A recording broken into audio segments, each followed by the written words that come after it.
कहानी है रामपुर गांव की, जहां के मर्द महिलाओं को हमेशा नीचा दिखाने की कोशिश में रहते। अरे अभी तक खाना नहीं आया क्या? मुझे एक और शादी करने की जरूरत है। नहीं जी नहीं, ऐसा मत करना, वरना मैं कहाँ जाऊंगी। खाना लेकर मैं अभी आई जी। गांव की पंचायत में भी फैसले हमेशा औरतों के खिलाफ ही रहते।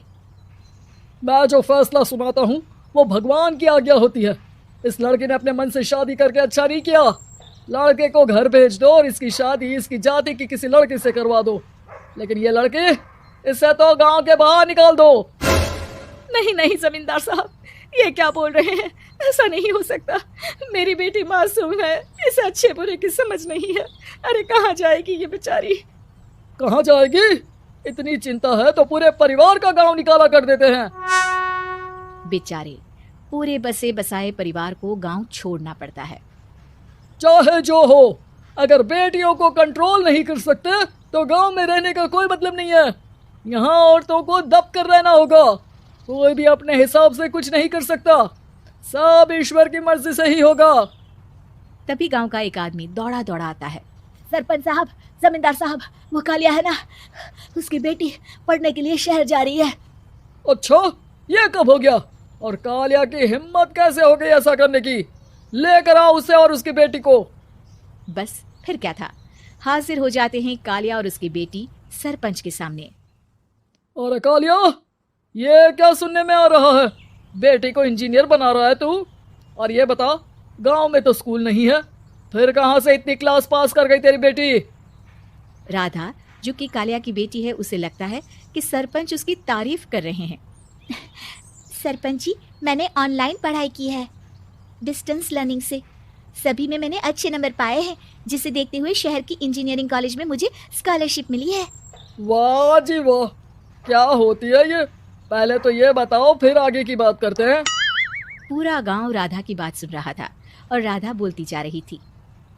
तो ऐसे मैं फ्री में एक अच्छी शिक्षा लेकर गांव में जो कुछ परेशानियां हैं, जैसे बिजली, पानी और इंटरनेट जैसी समस्याओं के लिए काम करूंगी। मैं गांव को शहर से जोड़ने के लिए पुल का निर्माण करवाने का प्रस्ताव रखूंगी। मुझे पूरी उम्मीद है कि जल्द ही हमारा गांव भी तरक्की की राह पर चल पड़ेगा। राधा की बात सुनकर सारे गांव वाले ताली बजाने लगते हैं।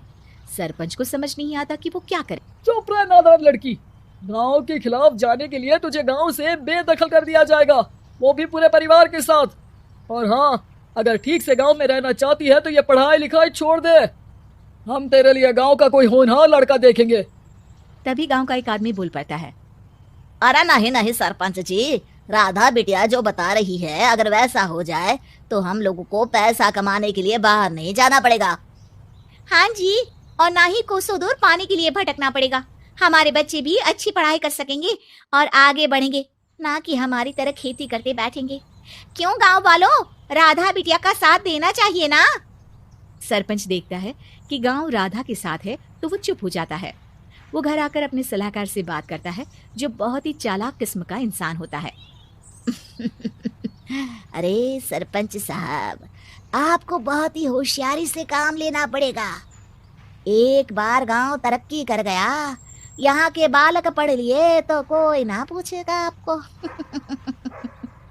और फिर ये जो बेटा और बेटी है ना आपके, इनको भी आम लोगों की तरह ही जीवन जीना होगा।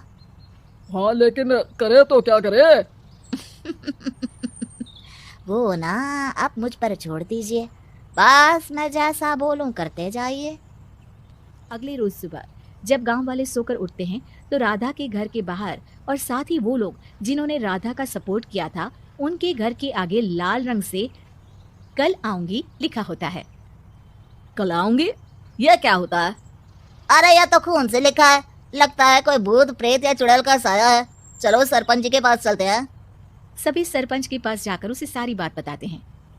और ये तो बड़ी मुश्किल की बात है। चलो, मैं एक बाबा को जानता हूँ, उन्हें बुला लेता हूँ। सरपंच बाबा को लेकर गांव के घर के बाहर जाता है। ओहो, तो ये वो चुड़ैल है जो उन लोगों को निशाना बनाते हैं जो गांव को बदलने का सपना देखते हैं। वो गांव को ऐसे ही संपन्न देखना चाहती है, वो नहीं चाहती कि कोई बाहरी यहाँ का कायाकल्प करे।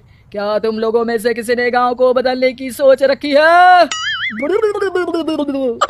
तभी राधा की माँ रोते रोते आती है। मेरी राधा घर से गायब हो गई है। अरे कोई तो बचाओ, मेरी बच्ची कहाँ गई? ले गई वो, चुड़ैल तेरी बच्ची को ले गई। अब वो उसे श्रापित करके छोड़ेगी, उस पर चुड़ैल का साया हो जाएगा। तभी बुरी सी हालत में राधा भी वहां आ जाती है। उसके बाल चुड़ैल की तरफ फैले होते हैं और कपड़ों में खून लगा होता है। सभी राधा को देखकर डर जाते हैं। माँ, पता नहीं मुझे कौन उठा कर ले गया था। अरे दूर दूर हो जा चुड़ैल, अब हम लोग इस गांव में नहीं रुकेंगे। अरे कैसी बातें कर रहे हैं आप? कल तो आप मेरे भरोसे गांव का हुलिया बदलने, अपने बच्चों को पढ़ाने और तरक्की उन्नति की बात कर रहे थे, तो आज क्या हो गया आपको? ये फिर तुम लोगों को बहकाएगी। ये चुड़ैल गांव में आ चुकी है, ऐसे ही ये तुम्हारे घर के बच्चों को भी ले जाएगी। गांव वाले राधा को गांव से बाहर निकाल देते हैं। उसके माँ बाप रोते रहते हैं, लेकिन गांव वाले नहीं मानते। मैं भी अपनी बहन के साथ गांव के बाहर रहूंगा, लेकिन वो पढ़ाई नहीं छोड़ेगी। वहीं सरपंच के घर पर सलाहकार कहता है,